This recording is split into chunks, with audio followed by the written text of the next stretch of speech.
Olá, hoje nós vamos falar de esporte, vamos falar de Copa do Mundo, vamos falar também dos possíveis legados desses eventos. Trouxe hoje alguns exemplos como a modernização do Mineirão e o legado dos Jogos Pan-Americanos de 2007 na cidade do Rio de Janeiro. O Mineirão, ele passou por um processo de modernização que mudou o seu conceito de apenas estádio de futebol para uma arena multiuso, né, onde que não só irá receber jogos de futebol, mas também feiras de negócios, shows e outras atividades de entretenimento. Nós podemos considerar essa modernização do Mineirão, por exemplo, um legado? Se nós virmos pelo lado da segurança, do conforto, isso pode ser sim ser considerado um ponto positivo. Mas por outro lado, né, o torcedor que agora não é visto mais como torcedor, mas como um cliente, porque agora o Mineirão está sendo administrado por uma empresa, né, a Minas Arena, o que isso mudou na vida do torcedor? Antes a gente, né, em termos financeiros, para se assistir uma partida de futebol, a gente gastava R$60, né, entre gasolina, tropeiro e ingresso. Hoje nós gastamos por partida R$150 no mínimo, né, no lugar mais barato do Mineirão. O que isso significa para a população, para o torcedor que ia sempre ao campo? Eles continuam indo ao campo? Outra questão positiva do Mineirão é a questão da sustentabilidade, por exemplo, né, onde foram implantadas placas de energia solar para geração de energia, mas ao mesmo tempo foram cortadas as árvores ao redor do Mineirão. Então temos aí uma certa contradição. O Mineirão antes era um ponto de encontro de famílias, ali no seu estacionamento, quantas famílias se reuniam ali domingo de manhã para andar de bicicleta, para empinar papagaio. O impacto que eu tive quando eu fui à Copa das Confederações foi ver aquilo tudo cercado, né? Então o lugar onde que eu andava de bicicleta, né, as árvores ali já não existiam mais, estavam tudo cercado. Mas voltando aos legados, né, há sim um ponto positivo da mobilidade urbana, a gente pôde verificar isso, né, bem como um investimento em treinamento de pessoas em relação à segurança, em trabalhos de emergência, de possíveis incidentes, e esse legado ele fica, o conhecimento fica. O próprio helicóptero que foi adquirido em casos de emergências pelo Estado de Minas Gerais, que é um helicóptero de última geração, é um legado que fica. Coisas boas vieram com a Copa e virão com a Copa. A própria projeção no Brasil em termos turísticos, se nós pegarmos o exemplo de Barcelona, antes de sediar os Jogos Olímpicos de 92, era o 6º roteiro turístico mais procurado pelos turistas.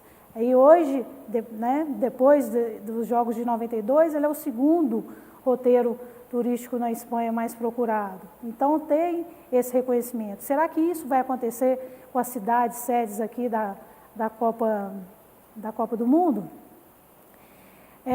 Além disso, né, não podemos deixar de lembrar também do que o professor Fernando Mascarenhas chama de legado às avessas. O que seria isso? Nós não podemos esquecer do desperdício de dinheiro público, nós não podemos esquecer do superfaturamento das obras, nós não podemos esquecer da violação dos direitos humanos e sociais que houve, né? As pessoas foram arrancadas de suas casas, né? Foram despejadas. Os índios ao redor do Maracanã tiveram seu espaço roubado para a construção de estacionamento. Então isso também nós não podemos esquecer. Mas não é por isso, né, que torcer para que a Copa dê errado, né, como muitas pessoas estão torcendo, para que a seleção seja um fiasco, né, não torna uma pessoa mais politizada ou menos politizada. Nós temos que tomar cuidado também com os discursos que estão sendo alavancados, né, aproveitando, pessoas que estão aproveitando essa situação. O caos na educação, o caos na saúde, ele existe, mas não é a Copa do Mundo que está fazendo isso, né? A sonegação de impostos, por exemplo, deste ano, ela é 25 vezes maior do que o que se gastou com as reformas dos estádios. Outra questão que nós devemos levantar em relação aos legados é o próprio os Jogos Pan-Americanos de 2007 na cidade do Rio de Janeiro. O que nós temos de legados? Nós tivemos o Engenhão, um estádio construído com dinheiro público, que foi doado ao Botafogo, ao time do Botafogo, e que está interditado hoje. Desde 2013, ele está interditado por questões estruturais, né? Então, uma obra recente já não funciona mais por problemas estruturais.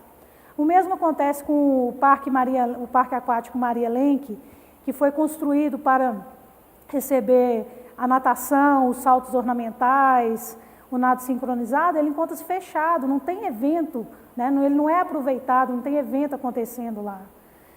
O que dizer também do velódromo, que foi construído para os Jogos, né? O velódromo onde que acontece as provas de patinação e de ciclismo e velocidade, ele foi completamente destruído, porque as provas que vão ser realizadas em 2016, a forma como o velódromo foi construído não consegue receber as provas de 2016. Há erros, né? Há pilastras, por exemplo, colocados em lugares errados que tampam a visão dos árbitros, por exemplo. Então, uma obra que houve gasto de dinheiro público, teve que ser desconstruída para construir uma nova.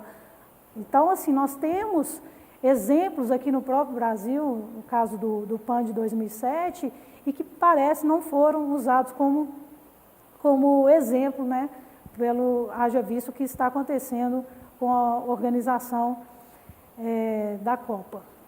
Coisas positivas virão com a Copa, coisas positivas vieram com a Copa, e existem dois lados. Existem legados, sim, positivos, mas também existe o denominado legado às avessas. Então, vamos torcer para o Brasil e até a próxima.